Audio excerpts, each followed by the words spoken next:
mouthpiece. But that is the first warning about hitting behind the head. I thought he was going to take a punch from him. Well, there's Emmanuel Stewart. And he's been at a number of press conferences throughout the week talking about Harris as unappreciated. Here we go, back to the action. Come on, don't hold it, man. Don't hold it. This fight is just getting down and dirtier. It's whatever doesn't get called is going to go into the fighter's repertoire. Well, Maussa is going to make it to round 4.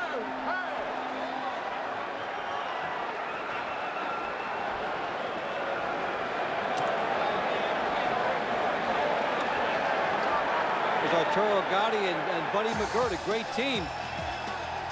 Buddy brought a lot of stability into Arturo Gatti's training. He said, look, when you're in the gym, he goes, if you don't get hit, you can go out and play golf. There's Floyd Mayweather. Some of the bad boy antics have been portrayed. Contrived. Underneath, he's a good, gentle guy. And he's an incredible athlete. Pound for pound, probably, along with Bernard Hopkins, the 2 best in the world.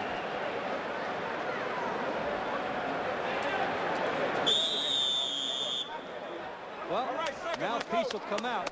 Uppercut there by Maussa on the right. And the mouthpiece of Vivian Harris coming out. And some unpleasant things happening to him in there.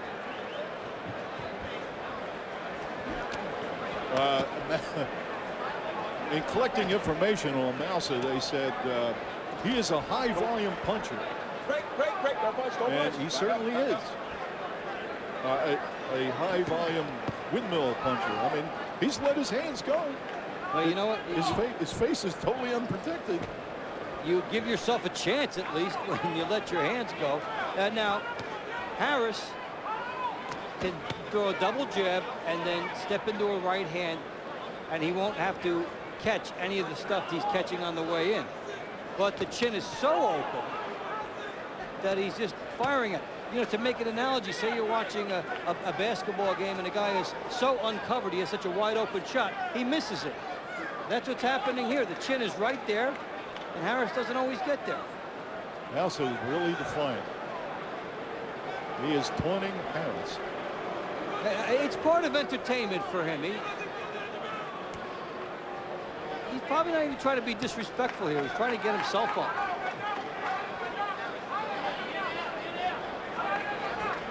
Maussa at one time had a 16-win streak going, and then he ran into Miguel Cotto in 2003, and Cotto knocked him out in 8. That was his first loss. Cotto is a streak ender, for sure. You know, but Harris, now he's starting to jab a little bit, but against a guy who doesn't protect himself, you would expect Harris to be much busier.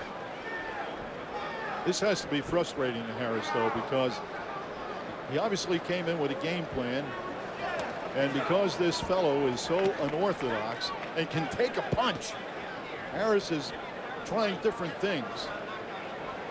Yeah, but when you draw this up, if they tell you you're going to face a guy like this, in some respects it should be ideal, because they're telling you you're going to face a guy with limited power, somewhat limited power, and no defense. You should be able to take that apart, and you should hope that that guy will fight that way. And yet Harris, a little bit baffled by him. But couldn't that make you overconfident, because you'd figure, hey, this is going to be a quick night. I'm going to knock this guy out in 2 rounds if he's got no defense and he's not a heavy puncher. If you've got Emmanuel Stewart, you figure that wouldn't happen to you. A guy that's a good disciplinarian, a very good teacher. You would think that that point would be brought home. Maybe they just didn't know all that much about Maussa. He's a survivor so far as we end round 5. Made the fight more interesting. Sure did.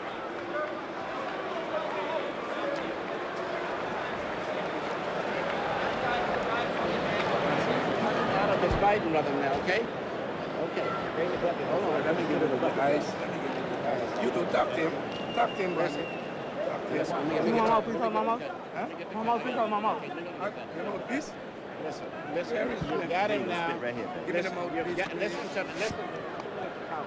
Listen. You got this in the boxing.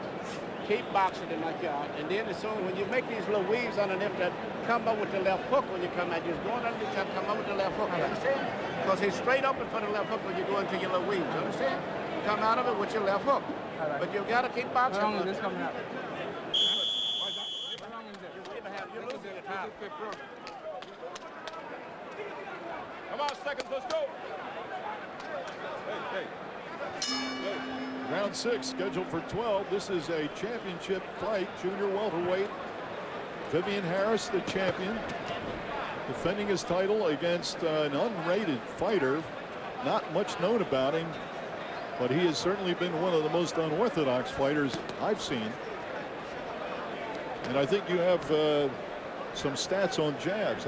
Yeah, Vivian Harris averages 30 punches a round, and tonight he's down to 12 punches a round. I mean, 12 jabs per round. Last round, he did get up to 15, and Maussa landed no jabs. So that's a significant stat there. But, you know, there are times when Harris has looked like he got tired early, and that would explain the numbers going down on the jabs, because the jab is a very workmanlike type punch. Well, we're in the 6th round, and Maussa is still doing his thing. And we're seeing Harris retreat to the corners and may buy some time for himself here and there. This has got to be a frustrating situation for Vivian Harris. This does not look like this would be his best conditioned effort coming in. It would be interesting to get his view on it after. But this is a guy, a champion. Look how much he's backing up here. Well, he won the title in 2002 from Diabelos Hurtado, and he has defended it 3 times, the last 2 against Ake Urkel in Germany. So this is his 4th title defense, and he's up against his worst nightmare right now. Somebody who's unorthodox and defiant. He can take a punch. Look where these punches come from, and how could he not be up the middle, scoring with uppercuts or coming straight down the middle? This is an open invitation. This is a puncher's dream, what Maussa is throwing at Harris for defense, and he's not capitalizing. Harris is starting to bend over and breathe hard.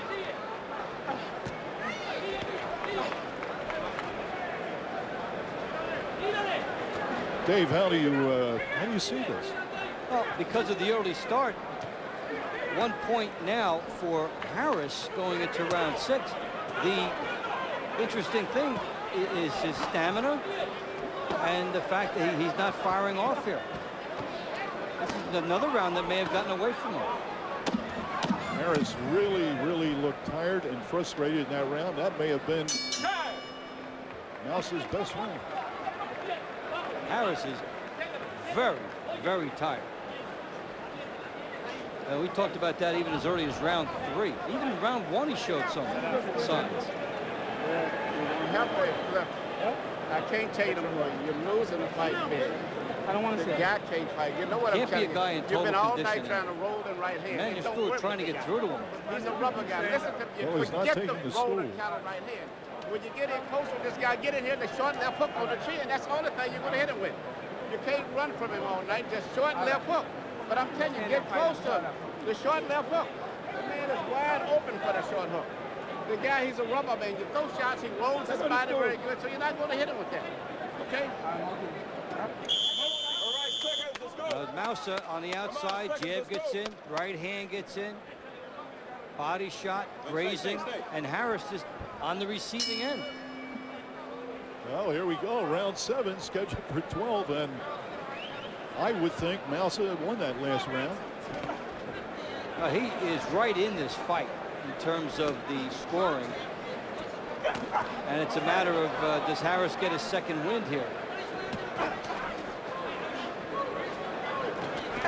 I think you said it some time ago. Harris ought to be out here jabbing. He got tagged. He's down. He's down. Maussa tagged him, and he may not get up. This is a guy that's been tired. 7. Nothing there with the legs. And this is a guy that wanted to be on par with Gotti and with Mayweather, and he is out. What an upset. What an incredible upset. An unranked, almost unknown fighter, unorthodox as he could possibly be, frustrating the champion, and Carlos Maussa is a world champion.